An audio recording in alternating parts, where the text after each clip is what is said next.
வணக்கம் சொந்தங்களே, எல்லாரும் நலமாக இருக்கீங்களா? நண்பர்களே, இந்த பதிவில் நம்ம பார்க்கக்கூடியது மார்கழி மாத பலன்கள். மிதுன ராசியில் பிறந்த நண்பர்களுடைய வாழ்வாதாரத்திலையும் வாழ்க்கையிலையும் வரக்கூடிய மார்கழி மாதத்தில் இந்த பிரபஞ்சம் எந்த மாதிரியான பலன்களை கொடுக்க போகுதுன்றதை பற்றி தானுங்க முழுமையாக பார்க்க போகிறோம் இந்த காணொலியில். மிதுன ராசியில் வரக்கூடிய நட்சத்திரங்கள், முதல் நட்சத்திரம் இந்திரன் பிறந்த நட்சத்திரமான மிருகசீரிஷ நட்சத்திரம் 3வது பாதமும் 4வது பாதமும், பிறகு வரக்கூடிய சிவன் பிறந்த நட்சத்திரமான திருவாதிரை நட்சத்திரம் 4 பாதம், அதன் பிறகு வரக்கூடிய ராமர் பிறந்த நட்சத்திரமான புனர்பூச நட்சத்திரம் 1 பாதம், 2வது பாதம், 3வது பாதம். அப்போ 3 நட்சத்திரங்கள் 9 பாதங்களை கொண்ட அற்புதமான ராசி தானுங்க மிதுன ராசி. ராசி அதிபதி புதன். மார்கழி மாதம் பிறக்கப்படக்கூடியது மார்கழி மாதம் 1ஆம் தேதி ஞாயிற்றுக்கிழமை அதிகாலை அவிட்டம் நட்சத்திரம் சொல்லக்கூடிய செவ்வாவுடைய நட்சத்திரத்தில், வசுக்கள் பிறந்த நட்சத்திரத்தில் முதல் பாதத்தில் 294 டிகிரியில் மகர ராசி தனுசு லக்னத்தில் தான் இந்த மாதம் பிறக்கப்படுது.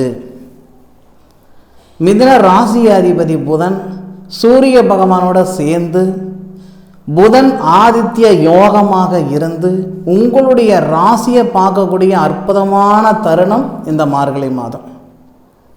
அப்போ நமக்கு மார்கழி மாதம் 1ஆம் தேதியிலிருந்து மார்கழி மாதம் 12ஆம் தேதி வரைக்கும் பிரமாதமாக இருக்கும் நேர காலங்கள். இந்த பிரபஞ்சம் எல்லாருக்கும் எல்லா தருணத்திலையும் நல்லது செய்துக்கிட்டு தாங்க இருக்குது. ஒரு சில நண்பர்கள் பயன்படுத்திக்கிறோம், ஒரு சில நண்பர்களுக்கு பயன்படுத்திக்கிறதுக்கு உண்டான ஒரு சூழ்நிலை அமைகிறதில்லை. இந்த மிதுனராசி நண்பர்கள் மார்கழி மாதம் 1ஆம் தேதியிலிருந்து மார்கழி மாதம் 12ஆம் தேதி வரைக்கும் அற்புதமான தருணத்தை அனுபவிக்க போகிறீங்க. அதில் எவ்விதமான மாற்று கருத்தும் இல்லை.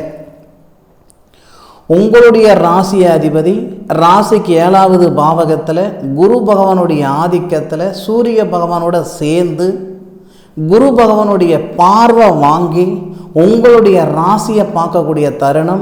இந்த மாதிரி ஒரு தருணம் மீண்டும் 12 வருஷம் கழித்து தான் வரப்போகுது.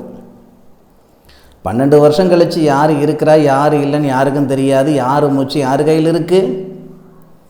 அப்போது இந்த நேரத்தில் சாதிக்கிறதுக்கு உண்டான நேரம்னா நம்ம சாதிச்சுக்கிடணும் இல்லையா? சம்பாதிக்கிறதுன்றது எல்லாராலையும் முடியும், சாதிக்கிறது அப்படி இல்லைல்ல. 1000 பேர் சம்பாதிக்கிறாங்கன்னா அதில் 10 பேர் தானுங்க சாதிக்கிறாங்க. மிதுனராசியில் பிறந்த நண்பர்களுக்கு இந்த நேர காலங்களில் ஒரு மண்ணு மனம் வாங்குற மாதிரி ஒரு நேர காலங்கள் இருக்குது.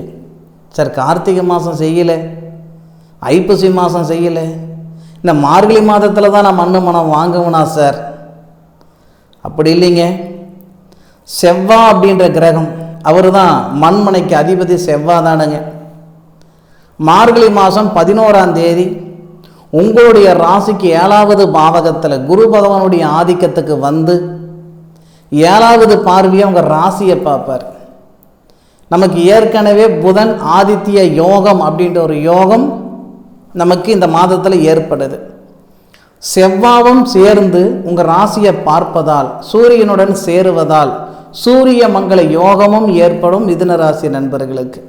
இதில் ஒரு ஆச்சரியம் என்னன்னா, செவ்வாவுடைய பாவகத்தில் குரு இருப்பார், குருவுடைய ஆதிக்கத்தில் குருவுடைய பாவகத்தில் செவ்வா வரப்போகிறார். இப்போ குரு பகவான் எங்கே இருக்கிறாருன்னா எல்லாருக்கும் தெரியும். கோட்சார ரீதியாக மேசராசியில் இருக்கிறாருங்க, அசுவினி நட்சத்திரத்தில் இருக்கிறாருங்கன்றது எல்லாருக்கும் தெரியும்.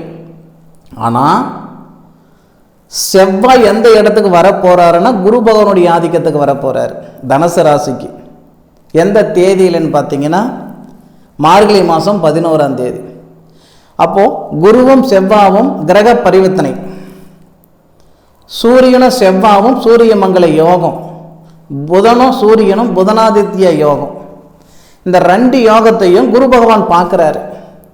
உண்மையிலே சொல்கிறேனுங்க, ஒரு அற்புதமான ஒரு தருணமாக இந்த மார்கழி மாதம் வரும். ஒரு மாற்றங்கள் நிறைந்த ஒரு தருணமாக, மாற்றங்கள் நிறைந்த ஒரு மாதமாக இந்த மார்கழி மாதம் இந்த மிதுன ராசி நண்பர்களுக்கு வரப்போகுதுன்றதில் எவ்விதமான மாற்று கருத்து இல்லை.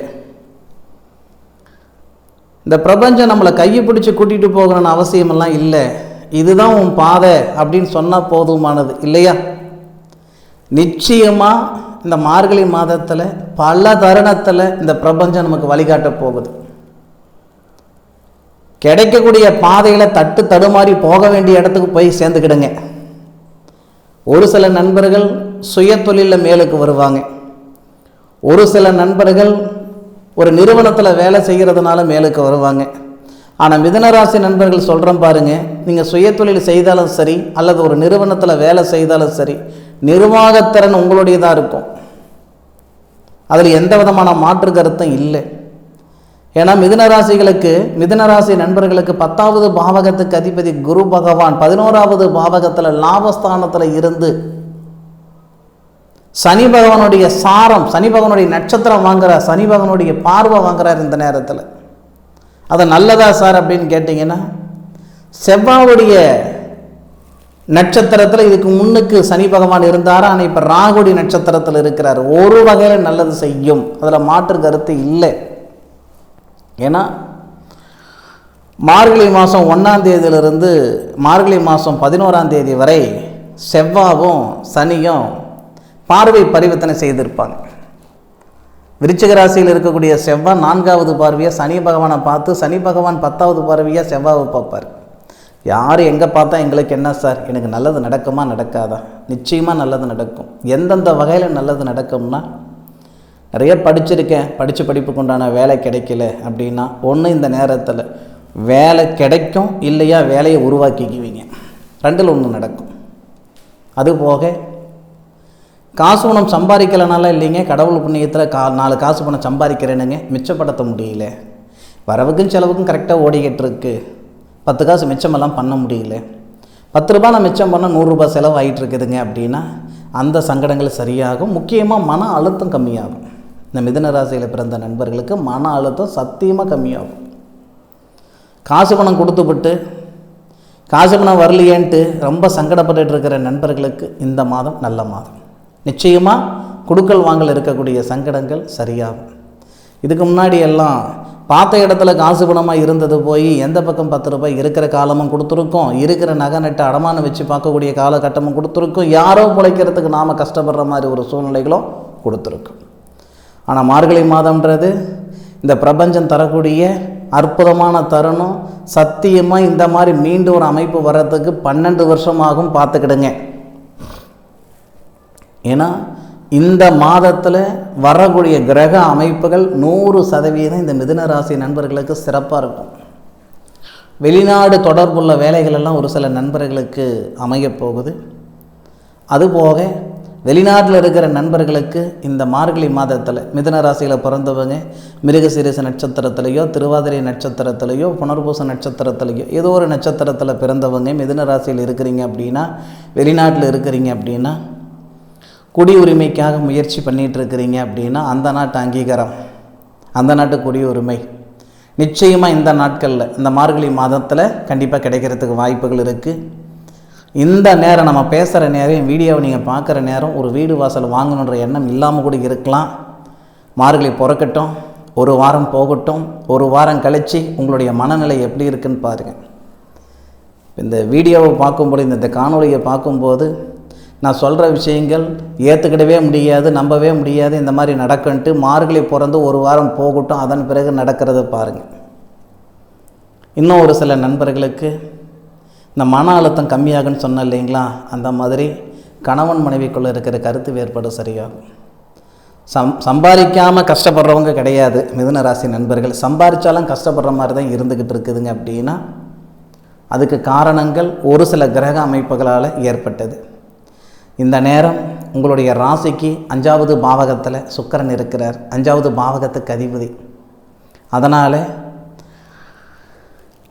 பணப்பிரச்சனை மட்டும் தீரப்போகிறதில்லை, கணவன் மனைவிக்குள்ளே இருக்கிற கருத்து வேறுபாடு தீரப்போகுது. முக்கியமாக புத்திர செல்வம் கிடைக்கப் போகுது இந்த தருணத்தில், இந்த மார்கழி மாதத்தில். இதுக்கு என்ன ஆதாரம்னு கேட்டிங்கன்னா, மிதுன ராசி நண்பர்களுக்கு சுக்கிர பகவான் புத்திரஸ்தானாதிபதி. சுக்கிர பகவான் புத்திரஸ்தானத்தில் ஆட்சி நிலையில் விசாகம் நட்சத்திரம்னு சொல்லக்கூடிய, அதாவது அசுரகுரு புத்திரஸ்தானாதிபதி புத்திரகாரகன் அப்படின்னு சொல்லக்கூடிய தேவகுருவுடைய நட்சத்திரத்தில் இருந்து தேவகுருவுடைய பார்வை வாங்குகிறார். புத்திரஸ்தானாதிபதி புத்திரகாரகனுடைய பார்வை வாங்குவார். அப்போது புத்திர ஸ்தானாதிபதியுடைய பார்வை புத்திர காரகன் வாங்குவார். குருவும் சுக்கிரனும் பார்வை பரிமாற்றம் இந்த மாதத்தில் தான் நடக்க போகுது. அதுவும் இந்த மாதத்தில் 11 தேதி வரைக்கும் தான் நடக்கும். 11 தேதி கூட இல்லை, 9 தேதி வரைக்கும் தான் நடக்கும். அப்போ மார்கழி மாதம் 1ஆம் தேதியிலிருந்து மார்கழி மாதம் 9 தேதிக்குள்ளார மிதுன ராசியில் பிறந்தவங்களுக்கு நிறைய நண்பர்களுக்கு புத்திர வறட்சி ஏற்படுத்த போகுது. பார்க்காத வைத்தியம் இல்லை, பண்ணாத பரிகாரம் இல்லை, போகாத கோவில் குளம் இல்லை. ஏதோ நீ சொல்லிகிட்டு இருக்கிற சார், இது நடக்குமா நடக்காதான்னு எனக்கு தெரியல. நடக்காதுன்னே நினச்சிக்கோங்களேன். மார்கழி 9 தேதிக்கு அப்புறம் நீங்கள் எனக்கு சொல்லுங்கள். 9 தேதியில் தெரிஞ்சு போயிடுமா? மார்கழி மாதம் போகட்டுமே. மார்கழி மாதம் முடிஞ்ச உடனே உங்களுக்கு கண்டிப்பாக ஏதோ ஒரு வகையில் புத்திர வளர்ச்சி நின்றுடுச்சு அப்படின்ற மாதிரி ஒரு வார்த்தை கண்டிப்பாக வரும். இதுக்கு முன்னுக்கு நீங்கள் மருத்துவ ரூட்டில் நீங்கள் பார்த்துருந்தாலும் சரி, எது எப்படி இருந்தாலும் புத்திர வளர்ச்சி இல்லையேன்னு சங்கடப்பட்டு இருக்கிற மன அழுத்தத்தில் இருக்கிற மிதுன ராசி நண்பர்களுக்கு இந்த நேரத்தில் 100% பிரபஞ்சம் கொடுக்கக்கூடிய அருமையான தருணம் இந்த நேரம். இவர் சொன்னால் நடந்துருமா? நான் சொன்னால் நடக்கணும்னு ஒரு விதி இருந்தால் மாறவாங்க போகுது. நான் வாக்கு சொல்லலைங்க, ஆதாரப்பூர்வமாக உங்களுக்கு ஜோதிடம் சொல்லிகிட்டு இருக்கிறேனுங்க, கணிதம் சொல்லிகிட்டு இருக்கிறேன். உங்களுடைய 7வது பாவகத்துக்கு அதிபதி திருமண ஸ்தானாதிபதி திருமண ஸ்தானத்தை பார்க்குறாரு. திருமண ஸ்தானத்தில் இருக்கக்கூடிய மொத்த கிரகங்களை நம்ம ராசியை பார்க்குறதுனால கணவன் மனைவிக்குள்ளே இருக்கிற கருத்து வேறுபாடு சரியாகன்னு சொன்னேன். காதலர்களுக்கு இடையிலே இருக்கக்கூடிய கருத்து வேறுபாடு சரியாகன்னு சொன்னேன்.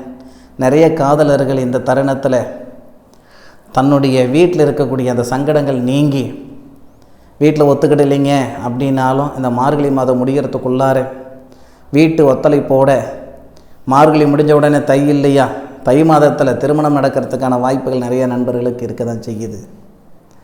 நிறைய அதிசயம் இருக்குது, நிறைய ஆச்சரியம் இருக்குது மிதுன ராசி நண்பர்களுக்கு.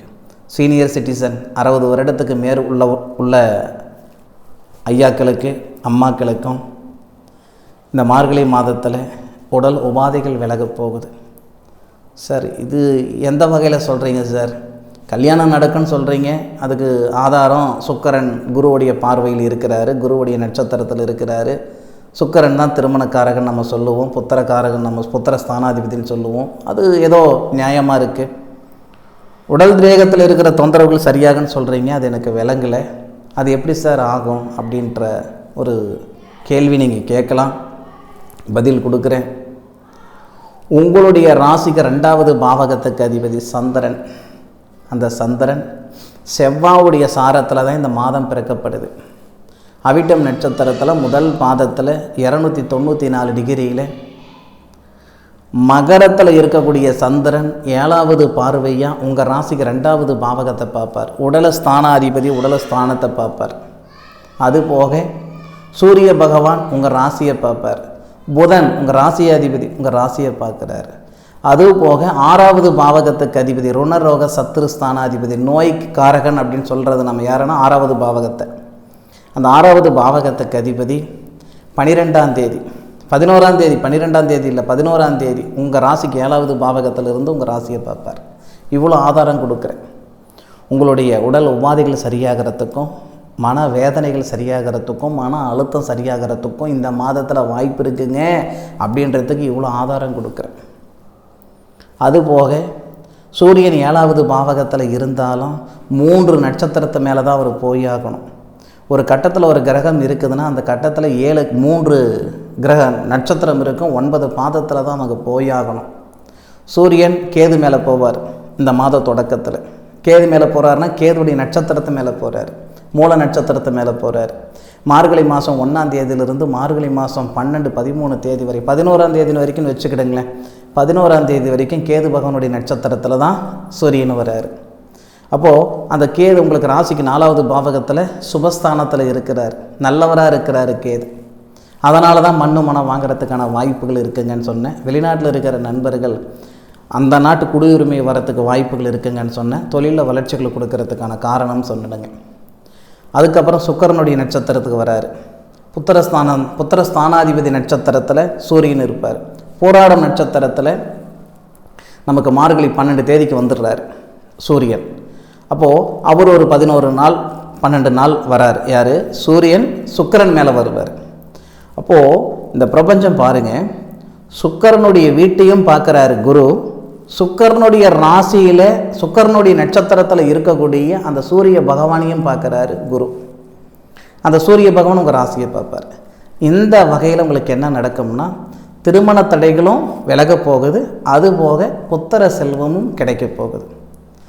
மார்கழி மாதம் 26 தேதிக்கு மேற்கொண்டு உத்திராடம் நட்சத்திரம் சொல்லக்கூடிய தன்னுடைய சுய நட்சத்திரத்தை மேலே தான் சூரியன் வருவார். அப்போது தகிரிய ஸ்தானாதிபதி இல்லையா, இதுக்கு முன்னாடி ஒரு வேலை செய்யும் பொழுது இது முடியுமா முடியாதா அப்படின்ட்டு 2 மனசாக இருக்கும். நல்லா முடிச்சு விடுவீங்க, அந்த வேலையை செஞ்சால் கச்சிதமாக முடிச்சு விடுவீங்க.